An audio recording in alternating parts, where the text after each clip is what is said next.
The Palm Oil Prince, a tale of King Jaja of Opobo. In the ancient lands where the mighty Imo River weaves its way to the sea, where the mangrove roots grip the mud like the hands of old spirits, there was once a kingdom born not of royal blood, but of fierce intelligence and an unbreakable will. This is the story of Jaja, the boy who arrived in Bonny with nothing but the clothes on his back, and who left it as the founder of Opobo, the mightiest trade kingdom the Niger Delta had ever known. The boy who counted the stars. Jaja was brought to Bonny, a trading city, not as a free son, but as a servant, a testament to the cruel whims of fate. But the spirits had marked him. While others learned only to haul and obey, Jaja learned to calculate.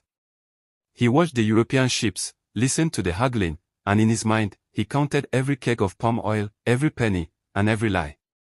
He was eventually placed in the great Anapepo house, a powerful trading family. Through sheer genius, hard work, and loyalty that burned brighter than any lamp, he rose. When the house fell into debt and disarray, it was Jaja, the former servant, who took the reins. He settled the debts, multiplied the fortunes, and commanded the loyalty of every canoe paddler and every market stall. They called him the Omu Okwori, the man who makes the market right. The founding of the water city. But the leaders of Bonny grew jealous of Jaja's rising sun. They plotted and fought, attempting to drag him back into the mud from which he had climbed. Jaja, a man of peace but not a fool, knew the wind had changed. He gathered his loyal followers, the best traders, the strongest paddlers, and the most determined hearts, and, like Moses parting the sea, he led a great exodus through the mangrove swamps. They founded a new city, an island fortress, Opobo. It was named after the Bonny King Parakeet, whose spirit he invoked for protection. Opobo was built on the foundation of Jaja's genius. He became its Ameninobo, king. He established an iron rule over the palm oil trade, banning European traders from crossing his river mouth. If they wanted oil, they had to deal with Opobo, and only Opobo.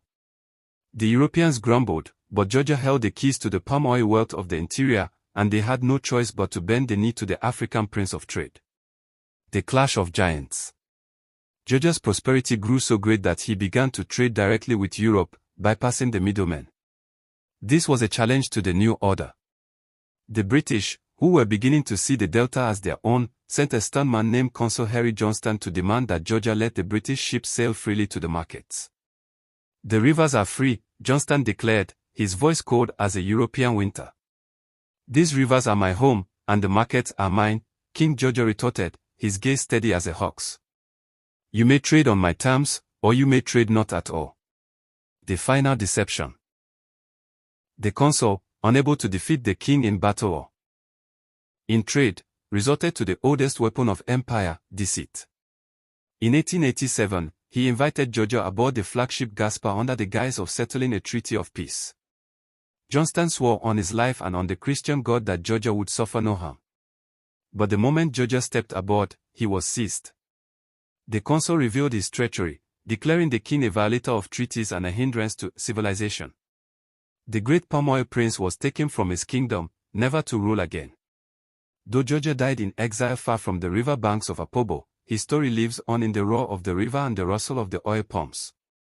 He is remembered not as a victim, but as the king who built an empire on his wits, who faced the might of the British Empire, and whose legacy remains a testament to the fact that greatness is found not in birth, but in the spirit of a man.